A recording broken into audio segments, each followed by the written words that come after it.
The great hall of the Galactic Council stretched beyond what human eyes could easily see. Admiral Kane Phillips stood alone at the center of the massive chamber, his blue uniform looking small against the towering alien architecture. Above him, hundreds of different species watched from their floating platforms, their eyes fixed on the single human who dared to ask for what no young race had ever received. Kane had served in humanity's space forces for 20 years. He had fought pirates in the outer colonies and defended supply routes from raiders, but nothing had prepared him for this moment. The weight of his entire species rested on his shoulders as he waited for the Council's decision. High Counselor Vextar rose from his crystal throne.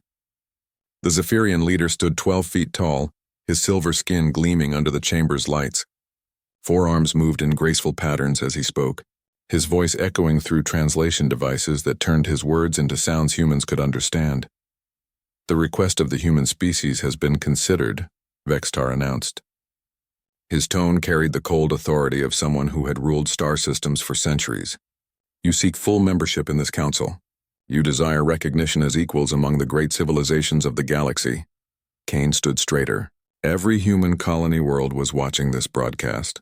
Billions of people waited to hear if humanity would finally take its place among the stars as something more than newcomers and traders. "Your species is young," Vextar continued. "You have been in space for less than 200 of your years. The youngest current member of this council has traveled the stars for over 3,000 years. You lack the wisdom that comes with age. You lack the technology that marks true advancement." Murmurs rippled through the chamber. Kane could hear the sounds that needed no translation. Laughter. The assembled aliens were amused by humanity's boldness. The Andromedans clicked their mandibles in what Kane knew was their version of chuckling. The Centauri delegates whistled in high-pitched tones that meant they found something entertaining. However, Vextar raised one of his 4 hands, and the chamber fell silent. "This council is not without mercy. We recognize that all species must be given the opportunity to prove their worth. Therefore, we offer you a chance." Kane felt his heart rate increase. This was not the answer he had expected, but it was not the rejection he had feared either. "What kind of chance?" "A trial of strength," Vextar replied. "Your species claims to possess the qualities necessary for council membership. You speak of your adaptability, your determination, your innovative spirit. We shall test these claims." The High Counselor gestured, and a holographic display appeared in the center of the chamber. It showed a massive collection of twisted metal and broken machinery, floating in space above a distant world. "This is the repository of discarded technology above Kepler 442b, Vextar explained. "For millennia, the member species of this council have deposited their obsolete equipment, their failed experiments, and their broken machines in this location. It is the graveyard of 10,000 civilizations' rejected innovations." Kane studied the display. The amount of material was staggering. Broken hull plates the size of city blocks floated alongside mountains of tangled cables and circuits. He could see the remains of weapon systems, engine components, and devices whose purposes he could not even guess. "Your trial is this," Vextar announced. "Build a warship using only the materials in this repository. You have 6 months. When your vessel is complete, it will face our champion in single combat. If you win, humanity will be granted full membership in this council. If you lose, your species will be barred from making this request again for 100 years. The chamber erupted in sounds that Kane was learning to recognize as alien laughter. The Vegan delegates made hissing sounds that meant they found something highly amusing. The Tau Ceti representatives drummed their tentacles against their platforms in rhythmic patterns that indicated joy at others' misfortune. "What will serve as your champion?" Kane asked, though he suspected he already knew the answer. "The Eternal Dominion," Vextar replied with what might have been a smile. "The finest dreadnought in the Zephyrian Imperial Fleet. It has never known defeat in 3 centuries of service."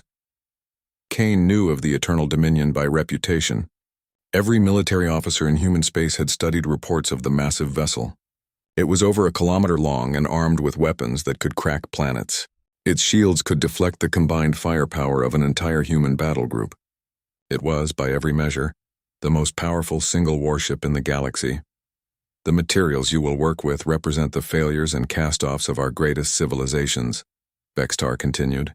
"Broken Andromedan shield generators that could never maintain stable fields, corroded Centauri plasma conduits that leaked radiation, shattered vegan hull plating that cracked under stress, Tau City navigation systems that could never calculate accurate jumps, the refuse of progress human, the garbage of advancement.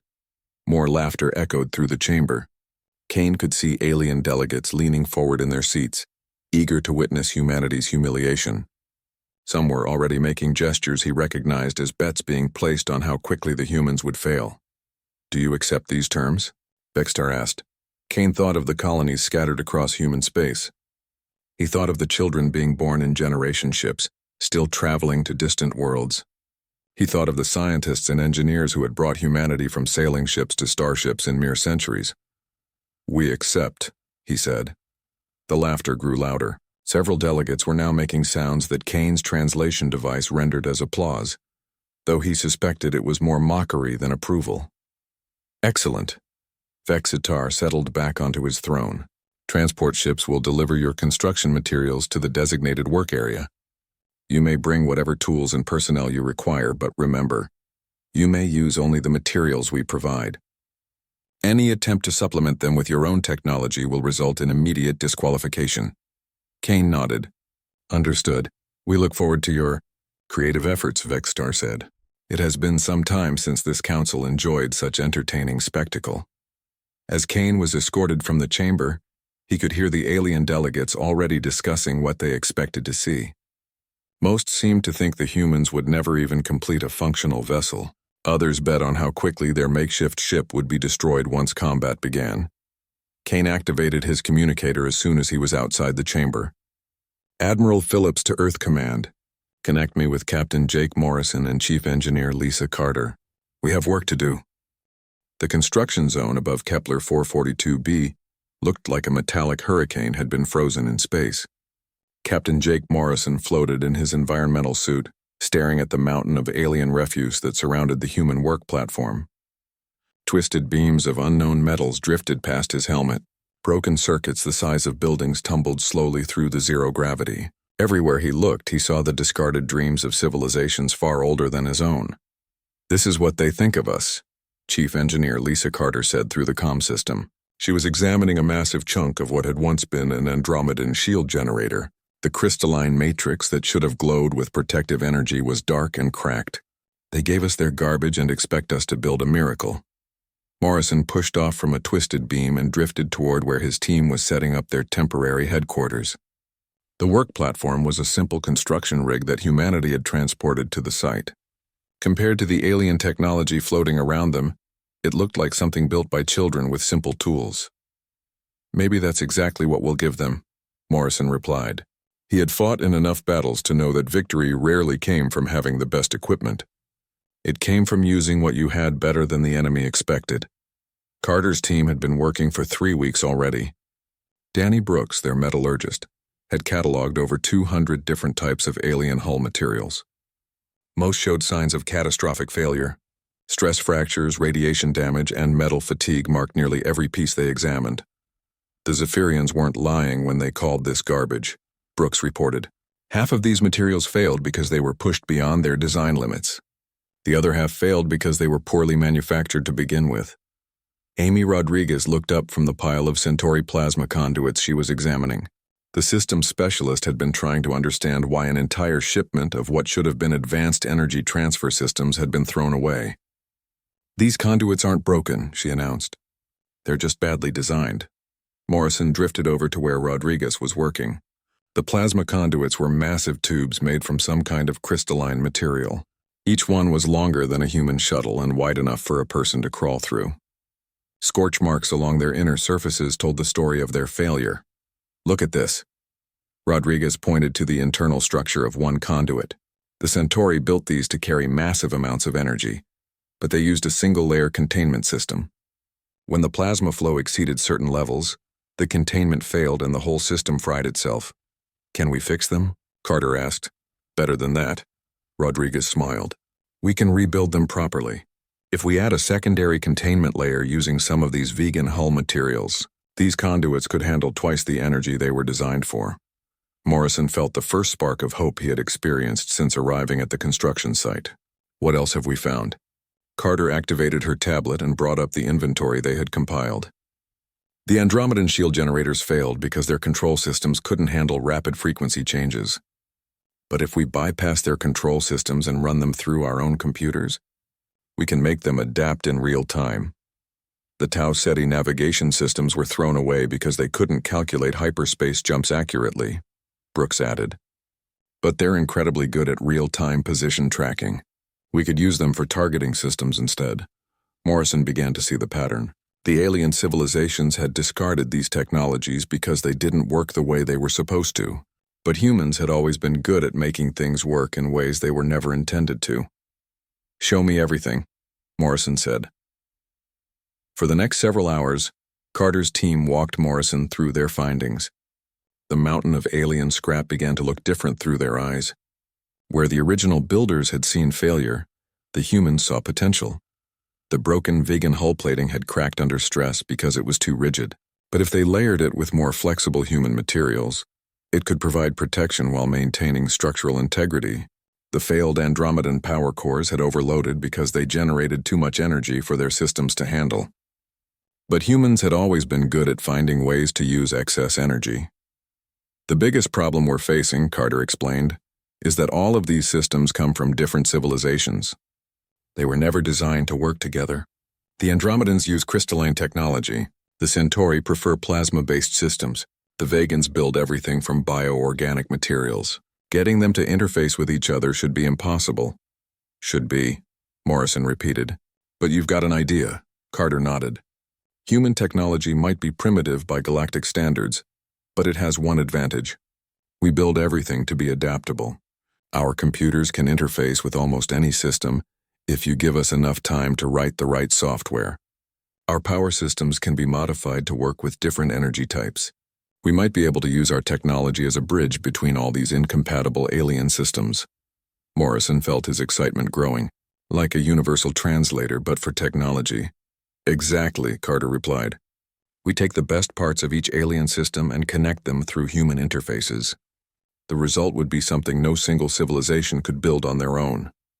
Rodriguez had been listening while she worked on rewiring a set of Tau Ceti sensor arrays. "There's something else," she said. "These systems failed because the aliens who built them were too specialized.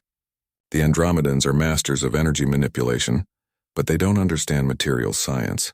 The Centauri can build amazing plasma systems, but their computer technology is centuries behind ours. Each species focused on what they were good at and ignored everything else." "But humans?" Morrison asked. "We're generalists," Brooks answered. "We're not the best at any one thing, but we're pretty good at everything. That means we can see connections that the specialists miss." Carter pulled up a preliminary design on her tablet. "Here's what I'm thinking. We build the hull using layered vegan plating reinforced with Andromedan crystal matrices. We power it with modified Centauri plasma cores feeding through Rodriguez's improved conduits. We use the Tau Ceti sensors for targeting and the Andromedan shields for defense, all controlled through human computer systems that can coordinate everything in real time." Morrison studied the design. It looked like nothing he had ever seen before. Parts of it resembled human ships he knew, but other sections were clearly alien in origin. The whole thing had a patchwork appearance that should have looked ridiculous but somehow seemed purposeful. "It's going to look like we built it from spare parts," he said. "Because we are building it from spare parts," Carter replied. "The question is, do we try to hide that fact or do we embrace it?" Morrison thought about the alien delegates who had laughed at humanity's chances. They expected humans to fail because they couldn't imagine success coming from discarded materials and primitive technology. Maybe that blindness could be turned into an advantage? "We embrace it," he decided. "Let them see exactly what we're building. Let them think we're cobbling together a ship from junk. The more they underestimate us, the better our chances when it comes time to fight." Carter's team exchanged looks. They were about to attempt something that had never been tried before. They were going to combine the failed technologies of a dozen different civilizations into a single vessel, held together by human ingenuity and determination. "What are we going to call our ship?" Rodriguez asked. Morrison looked out at the field of alien scrap that would become humanity's champion. "The Rising Phoenix," he said, "because we're going to build something beautiful from these ashes." The day of reckoning arrived with all the ceremony the Galactic Council could manage. Hundreds of alien vessels had gathered around Kepler 442b to witness what they expected would be humanity's spectacular failure. The massive viewing platforms bristled with delegates from every major civilization in the galaxy. Camera drones from a dozen different news networks floated through space, recording every moment for broadcast across the stars. Captain Jake Morrison sat in the command chair of the Rising Phoenix, his hands steady despite the magnitude of what lay ahead. Around him, his bridge crew performed their final system checks. Navigator Carol Jensen monitored their position relative to the combat zone. Weapons Officer Ryan Cooper ran diagnostics on their hybrid weapon systems. Communications Specialist Greg Martinez kept an open channel to the Council observers. "All stations report ready," Lieutenant Commander Pete Walsh announced from his tactical position. The former colonial Marine had spent months studying every piece of data they could find about Zephyrian combat doctrine. If anyone could find a weakness in the Eternal Dominion, it would be him. Morrison activated his communicator. "Engine room report." Chief Engineer Lisa Carter's voice came through clearly from deep within the ship. "All systems green, Captain. The plasma cores are running at optimal efficiency. Shield generators are charged and ready. The hybrid systems are responding exactly as designed." Morrison nodded and looked out at the view screen. The Eternal Dominion hung in space like a silver mountain. The Zephyrian dreadnought was everything the reports had claimed and more. Its hull gleamed with perfect engineering, unmarked by battle damage or wear. Weapon ports dotted its surface like the eyes of some ancient predator. The ship radiated power and confidence in equal measure. In contrast, the Rising Phoenix looked exactly like what it was: a vessel built from spare parts and held together by human determination. Its hull showed the patchwork pattern of different alien materials welded together with human techniques. Some sections glowed with the blue light of Andromedan crystals. Others pulsed with the orange energy of Centauri plasma systems. The whole ship looked like it had been assembled by a team of talented mechanics rather than grown in the shipyards of an advanced civilization. "High Counselor," Vextar's voice boomed across the communication channels. "Let all witness this trial of strength. The human vessel Rising Phoenix will face our champion, the Eternal Dominion, in single combat. Victory will be determined by the destruction or surrender of one ship. The engagement begins now." War Leader Thexron commanded the Eternal Dominion from his crystal bridge. The Zephyrian officer had served in their fleet for over 2 centuries and had never known defeat. He looked at the approaching human ship with something approaching pity. These young mammals had courage, he would give them that. But courage alone would not save them from the firepower of the galaxy's most advanced warship. "Target their main systems," Thexron ordered his weapons officer. "End this quickly and with minimal damage. They deserve a clean death for their bravery." The Eternal Dominion's primary weapons charged with power that could be felt across space itself. Energy readings spiked on every sensor screen in the area. The massive ship aligned its firing solution with mechanical precision and unleashed a barrage that should have vaporized any vessel smaller than a battle station. Beams of concentrated energy tore through the vacuum toward the Rising Phoenix. The weapons carried enough power to crack the surface of a moon. Any normal ship's shields would have collapsed instantly under such an assault, but the Rising Phoenix was not a normal ship. Chief Engineer Carter watched her instruments as the enemy fire struck their defensive systems. The layered Andromedan shield generators absorbed the initial impact, their crystalline matrices flaring with brilliant light. But instead of overloading and failing as they had been designed to do, the human modifications allowed them to channel the excess energy into backup systems. "Shields holding at 92%, Carter reported. "Energy overflow being routed to weapons and engines as planned." The alien observers fell silent. The council delegates leaned forward in their seats, unable to believe what their sensors were telling them. The human ship had not only survived the opening barrage but seemed to have grown stronger from it. Morrison smiled grimly. Ryan returned fire. Weapons Officer Cooper had been waiting for this moment. His targeting systems locked onto the Eternal Dominion using the repurposed Tau Ceti navigation arrays. The weapons themselves were a fusion of technologies that should never have worked together. Centauri plasma cannons powered by Andromedan energy cores and guided by human targeting computers. The Rising Phoenix fired, and space lit up with weapons fire unlike anything the galaxy had ever seen. The energy beams shifted color and intensity as they traveled, adapting to the target's defensive systems in real time. Some shots phased through the Dominion shields as if they weren't there. Others struck with concentrated force that sent shockwaves through the massive hull. War leader Thexron staggered as his ship shook under impacts that shouldn't have been possible. Damage report. Hull breaches on decks 7 through 15, his engineer replied in shock. Shield generators offline in sections 2 and 5. How did their weapons penetrate our defenses? Thexron had no answer. Zephyrian shields were the most advanced in the galaxy. They should have stopped any attack the humans could mount. But somehow the primitive vessel was using weapons that bypassed their defenses entirely. All batteries, concentrated fire, Thexron ordered. Destroy that ship now. The Eternal Dominion unleashed everything it had.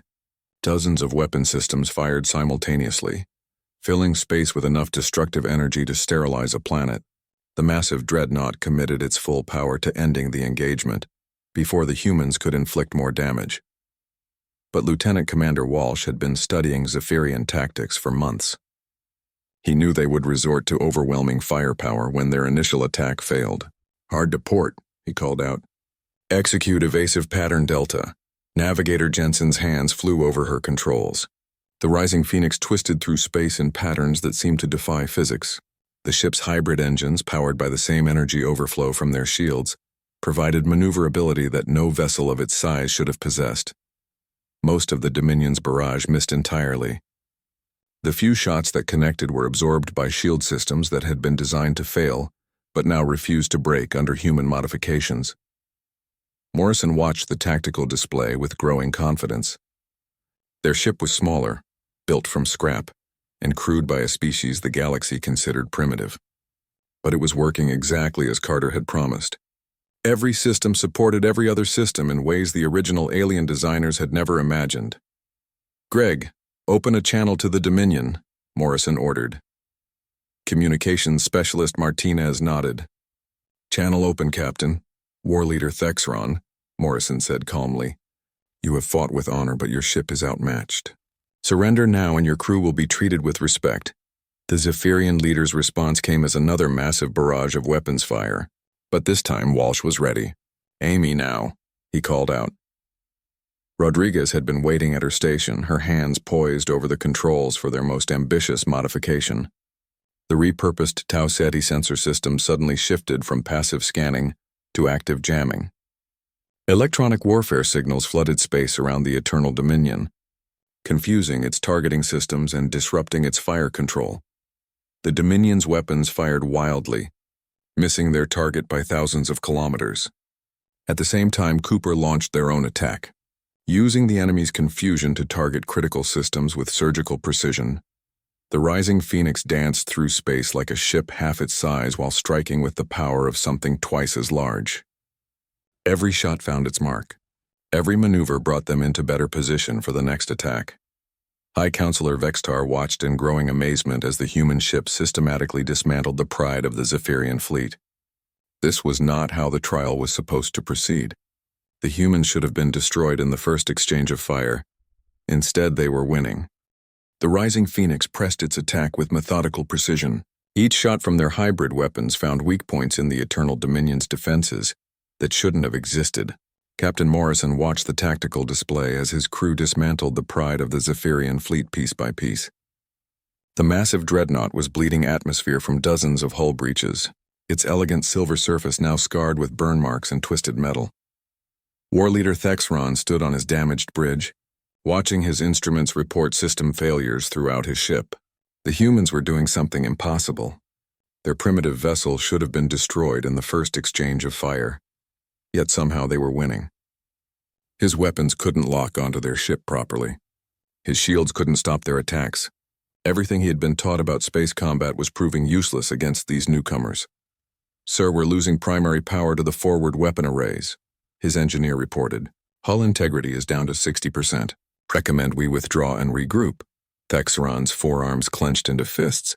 The idea of retreating from a battle with primitives was unthinkable. His family had served in the Zephyrian military for generations. His ship had never known defeat. He would not be the first to run from humans built from spare parts. Signal the council, he ordered his communications officer. Request immediate assistance. The communications officer hesitated. Sir, the terms of combat specified single ship engagement. Requesting reinforcements would violate the agreement. Do it anyway, Thexron snarled. These humans are using weapons that violate every known principle of physics. They must be cheating somehow. The Council needs to investigate. High Counselor Vextar received the request with a mixture of anger and embarrassment. The trial was being broadcast across the galaxy, and every civilized species was watching the humans achieve what should have been impossible. The Eternal Dominion was the most advanced warship ever built, crewed by officers with centuries of experience. Its defeat by a vessel cobbled together from garbage would be a humiliation that echoed through history. Council members, Vextar announced to the assembled delegates. New evidence suggests the humans may be using unauthorized technology. The terms of engagement specified, they could only use materials provided by us. Their performance indicates they must have supplemented our materials with their own advanced systems. Several council members objected immediately. The Andromedan representative spoke first. Our observers have monitored their construction from the beginning. Every component came from our provided materials. They have used nothing we did not give them. The Centauri delegate agreed. Their plasma systems are clearly based on our discarded conduits. We can identify the energy signatures. They have simply improved upon our designs. But other voices supported Vextar's position. The Vegan representative hissed her agreement.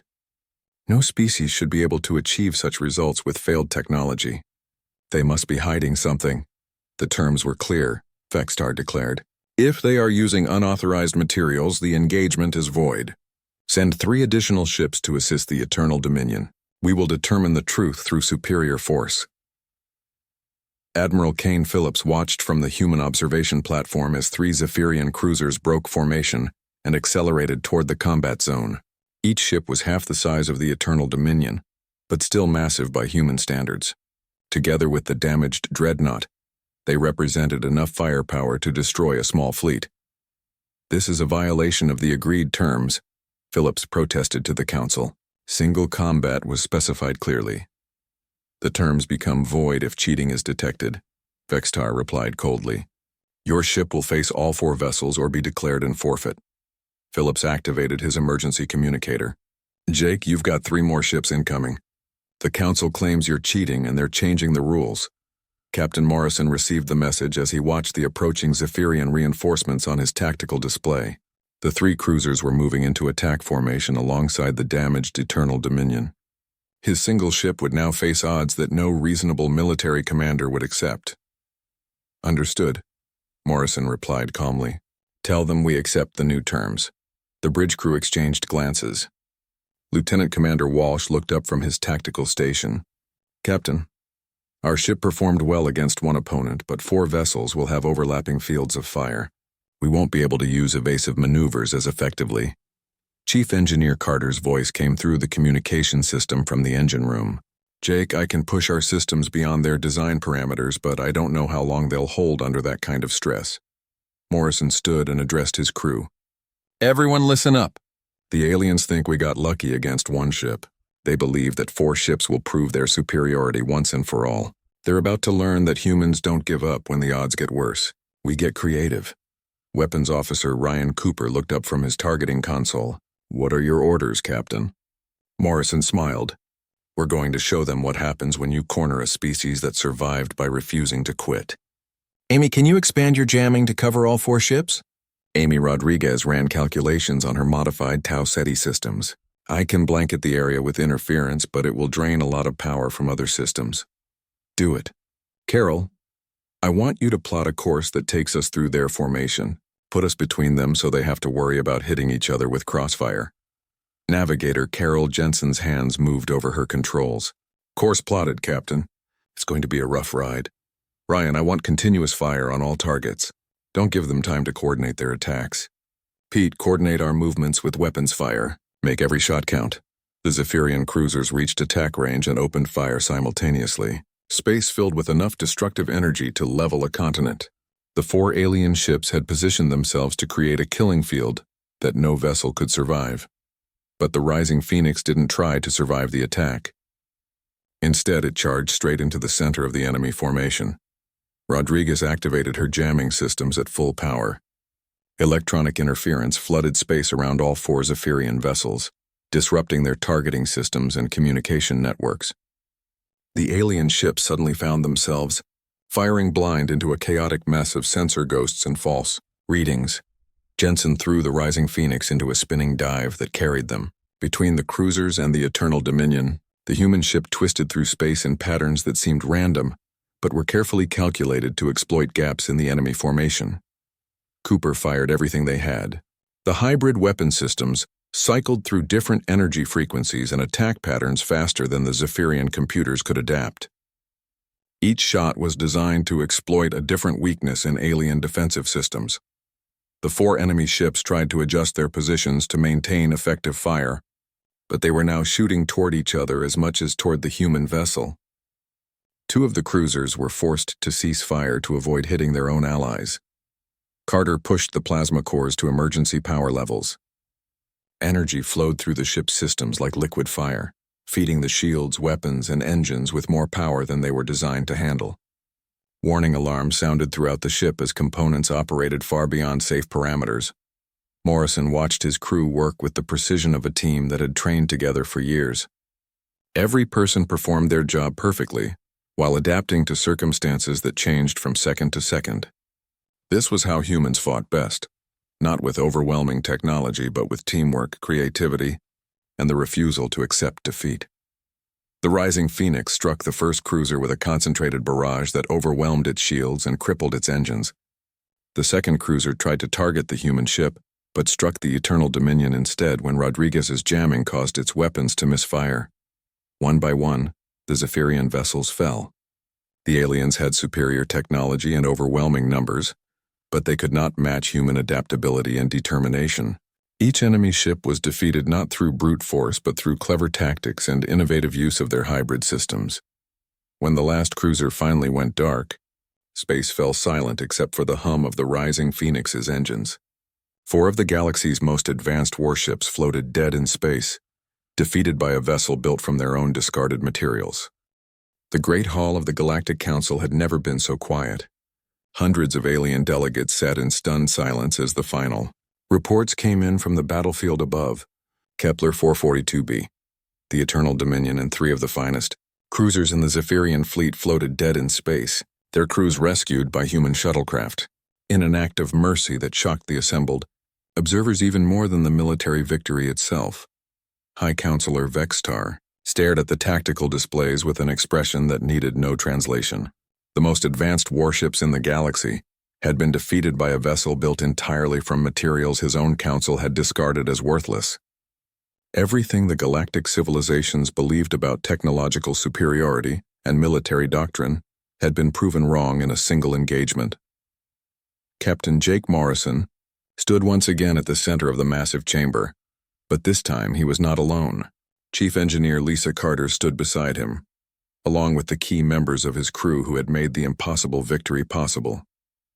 The Rising Phoenix floated outside the station, its patchwork hull bearing the scars of battle like badges of honor. Admiral Kane Phillips watched from the human delegation area as Morrison prepared to address the council. The victory had changed everything, but Phillips knew the real test was just beginning. Military success was one thing, but earning genuine respect from species that had ruled the galaxy for millennia would require something more. Morrison activated the translation device and his voice echoed through the vast chamber. Honored members of the Galactic Council, we have completed the trial you set before us. The Rising Phoenix stands victorious, built entirely from the materials you provided. Vextar's forearms moved in agitation. This outcome was not anticipated. Your vessel achieved results that our analysis indicated were impossible with the provided materials. You're right, Morrison replied simply. Your materials couldn't achieve those results. But our materials could. Confused murmurs rippled through the chamber. The Andromedan delegate leaned forward in his floating platform. Explain this statement. You used only what we gave you. Carter stepped forward. Every component of our ship came from your scrap pile, exactly as specified. But we didn't use your materials the way you did. We used them the way humans do. She activated a holographic projector that displayed the technical specifications of the Rising Phoenix. The assembled delegates studied the schematics with growing amazement as Carter explained how human engineering principles had transformed their discarded failures into functional systems. Your Andromedan shield generators failed because they couldn't adapt to changing energy frequencies, Carter continued, but you built them to work in isolation. We connected multiple generators through human computer systems that could coordinate their frequency changes in real time. The result was a shield system more flexible than anything you originally designed. The Andromedan delegates' mandibles clicked, and what Morrison had learned was their expression of surprise. You made our failed technology work by connecting it to your primitive computers? Our computers aren't primitive, Carter replied without taking offense. They're adaptable. That's different. Your species builds specialized systems that do one thing perfectly. Humans build general systems that can do many things adequately. When you combine our flexibility with your advanced materials, you get capabilities that neither approach could achieve alone. Rodriguez stepped forward to explain her modifications to the Centauri plasma systems. Brooks described how he had layered different hull materials to create armor stronger than any single component. Each human engineer demonstrated how their species' approach to problem-solving had turned the aliens' garbage into treasures. The Vegan delegate spoke in her species' hissing language, which the translators rendered as, "You claim your victory came from superior engineering principles rather than superior technology." "We claim our victory came from different thinking," Morrison answered. "Every species in this council has become expert at one type of technology. You've spent thousands of years perfecting your specialties, but you've also become locked into those patterns of thought. When your specialized approach fails, you throw away the results and start over." Walsh activated his tactical display, showing the battle sequence that had led to their victory. Humans don't throw away failures. We study them, modify them, and find new ways to use them. What you saw is the end result of a failed design process. We saw as raw materials for a different design process. The council chamber erupted in discussions as delegates from different species began arguing among themselves. Some maintained that the human victory was a fluke that proved nothing about their fitness for council membership. Others argued that any species capable of such innovation deserved recognition regardless of their age or technological base. Vextar raised his hands for silence. The terms of the trial have been met. The human vessel achieved victory as specified. However, the implications of this victory extend far beyond simple military success. Morrison nodded. "You're right. This trial wasn't really about building a warship. It was about proving that humanity deserves a place among the galactic civilizations. But I think we've proven something more important than that, which is, we've proven that the galaxy has been wasting its potential for millennia," Morrison replied. "Every species represented in this council has knowledge and capabilities that the others lack. But instead of combining your strengths, you've remained isolated in your specialties. Humans succeeded because we were willing to learn from all of you and combine your best ideas in ways you never considered." Carter activated another display, showing the technical specifications they had developed during construction. "We're prepared to share everything we learned. Every modification, every innovation, every technique we used to make your discarded materials work better than they ever did originally. But we want something in return." The chamber fell silent as the aliens waited to hear humanity's demands. "We want partnerships," Morrison continued. "Not just membership in your council, but real cooperation between our species. Send your engineers to work with our teams. Let our scientists study in your laboratories. Share your knowledge with us and we'll show you new ways to use it." The Tau Ceti representative spoke for the first time during the session. "You would freely give us the techniques that allowed you to defeat our finest warships." "Knowledge grows when it's shared," Carter replied. "The more we all understand about each other's approaches to engineering and science, the more we can all accomplish. Humans learned long ago that competition drives innovation, but cooperation drives progress." Over the following hours, delegate after delegate rose to speak. Some expressed continued skepticism about humanity's place in the galactic community, but others began to see the potential that Morrison and his crew had demonstrated. The idea of combining different species' technological approaches had never been seriously considered before, but the rising phoenix proved it was possible. Finally, Vextar called for the formal vote on humanity's membership application. The process took most of a standard galactic day, as each species delegation debated among themselves before casting their decision. When the results were announced, The vote was closer than Morrison had hoped, but clearer than he had dared to expect. Humanity was granted full membership in the Galactic Council, with all the rights and responsibilities that status entailed. But more importantly, 17 different species formally requested technology exchange programs with human colonies. The Andromedans wanted to study human computer systems. The Centauri were interested in material science techniques. Even the proud Zephyrians quietly inquired about tactical innovation programs. As Morrison and his crew prepared to return to human space, Admiral Phillips joined them for a final look at the rising Phoenix. The ship that had been built from garbage and held together with human determination now stood as the symbol of a new era in galactic relations. "What happens now?" Phillips asked. Morrison smiled as he watched the first groups of alien engineers boarding human transports, eager to begin collaborative projects that would have been unthinkable just days before. "Now we build something even better. Not from scrap this time, but from the combined knowledge of every species in the galaxy." The rising Phoenix began its journey home, but its real victory was just beginning. Across the galaxy, the most advanced civilizations were learning that sometimes the best way forward was to work together with the newcomers who saw possibilities where others saw only problems.